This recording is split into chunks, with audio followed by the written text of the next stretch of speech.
বয়স্ক গাছগুলোকে আপনি দেখতে পাবেন। এই যে গাছের বিশাল বড় গড়িটা দেখতে পাচ্ছেন, মূলত প্রাকৃতিক ভাবে 3টি গাছ একত্রিত হয়ে গিয়েছিল, মানে আলাদাভাবে উঠেছিল। বড় হওয়ার পরে একটি গাছের সাথে আরেকটি গাছ ব্লেন্ড হয়ে গিয়েছিল। আপনারা খুব একপাশ থেকে লক্ষ্য করলে দেখবেন যে এই কয়েক টন ওজনের বৃহদাকার দানবীয় গাছের গুড়িটা মূলত কয়েকটি গাছের সমষ্টি। কিন্তু এই গাছগুলোকে কেউ যে লাগিয়ে দিয়েছে তা নয়, প্রাকৃতিক ভাবে আল্লাহর হুকুমে বড় হওয়ার সময় একটি গাছের ভিতরে আরেকটি গাছ ঢুকে সবগুলো গাছ মিলে একাকার হয়ে যায়। এটি পৃথিবীতে নজিরবিহীন বিরল প্রজাতির এক ওক গাছ এবং এই গাছের কাঠগুলো অনেক এক্সপেন্সিভ হয়ে থাকে। আপনি পুরো পৃথিবী জুড়ে হয়তো 50 থেকে 100টি এরকম গাছ এখনো পাবেন যারা ওয়ার্ল্ড হেরিটেজ হিসেবে এখন এই গাছগুলোকে রেখে দিয়েছে। সৌদি আরব, দুবাই, মধ্যপ্রাচ্যের যেই তেল সমৃদ্ধ দেশগুলো যেখানে আসলে গণতন্ত্র নেই, রাজা বাদশাদের শাসন, এই রাজা বাদশারা এরকম দানবীয় পৃথিবীর সবচেয়ে প্রাচীন গাছের কাঠ দিয়ে তৈরি ডাইনিং টেবিলে তারা খাবার দাবার খেয়ে থাকেন। এখন আপনার মনে প্রশ্ন আসতে পারে যে এরকম বিচিত্র শখ কেন তাদের? দেখুন, আসলে রাজা বাদশাদের শখের তো শেষ নেই, কারণ তাদেরকে তো আর জনগণের সামনে জবাবদিহি করতে হয় না, তাদের আরামায়েশের ব্যাপার স্যাপার একটু ভিন্ন থাকে। এই গাছের ডাইনিং টেবিলের বৈশিষ্ট্য হচ্ছে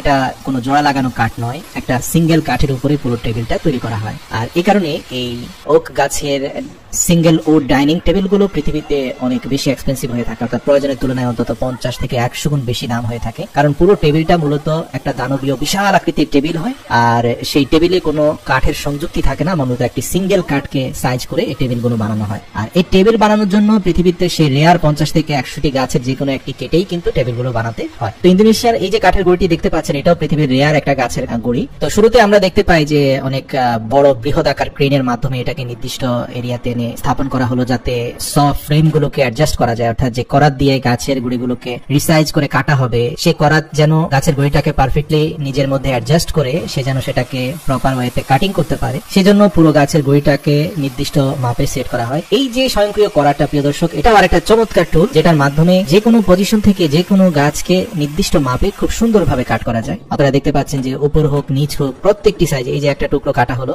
ছেড়ে দেওয়া মাত্রই দেখতে পাচ্ছেন যে ভিতরের কাঠটা কেমন রক্তিম লাল বর্ণ ধারণ করেছে। টেবিল বানানোর পরে এই গাছের কাঠের উপরে কোনো লাইটের রিফ্লেকশন হলে মনে হয় যেন লাল রঙের রক্তিম বর্ণের কোনো মণিমুক্ত জ্বলজ্বল করছে। তো যাই হোক, করাতের মাধ্যমে এই গাছের গুঁড়িগুলোকে একটা নির্দিষ্ট পরিমাপে কাটা হবে যেন সেটা ক্যারি করে বিভিন্ন অঞ্চলে পাঠানো যায়। বিশেষ করে এই কাঠগুলোর চাহিদা আমি যেমনটা পূর্বে বলেছি যে মধ্যপ্রাচ্যের সবচেয়ে বেশি। শুরুতে উপরের দিকের একটা স্তর ফেলে দেওয়া হয় যেটা মূলত পচে গিয়েছে, যেটা সলিড কাঠ, সেটার উপরে মূলত নির্দিষ্ট পরিমাপে আলাদা লগ তৈরি করা হয়, সেই লগ গুলো বিভিন্ন দেশে সাপ্লাই করা হয়। তো মোটামুটি 1.5 থেকে 2 ফুট পুরুত্বের মধ্যে প্রত্যেকটা স্লাইসকে এই নির্ধারিত করাতের মাধ্যমে কাটা হয়। আপনি দেখবেন যে কাটার পরে প্রতিটা অংশকে আবার স্বয়ংক্রিয় ক্রেনের মাধ্যমে আলাদা করে নিয়ে যাওয়া হচ্ছে। এটা কিন্তু একটা দেশে হয়তো সাপ্লাই হয়ে যাবে। তো এই কাঠগুলোর উপরে যখন পলিশিং করা হয়, এরপরে এর ভেতরে দৃশ্য দেখতে অনেক মনোমুগ্ধকর লাগে। প্রতিটা স্লাইসকে টুকরো টুকরো করে এগুলোকে কিন্তু এখান থেকে পলিশ করে চকচকে করে পাঠানো হয়। আপনি দেখতে পাচ্ছেন যে একটা স্বয়ংক্রিয় উডেন স্মুথার মেশিন দিয়ে এটাকে কতটা চমৎকার ভাবে গ্লোসি বা চকচকে করা হচ্ছে। উপরের ময়লা আবর্জনার স্তরটাকে ফেলে দিয়ে ভেতরে কাঠের যে লেয়ারটা সেটা খুব সুন্দরভাবে ফুটে উঠেছে। সবকিছু পরিষ্কার পরিচ্ছন্ন করার পরে এটাকে গ্রাইন্ডার মেশিন দিয়ে খুব ভালোভাবে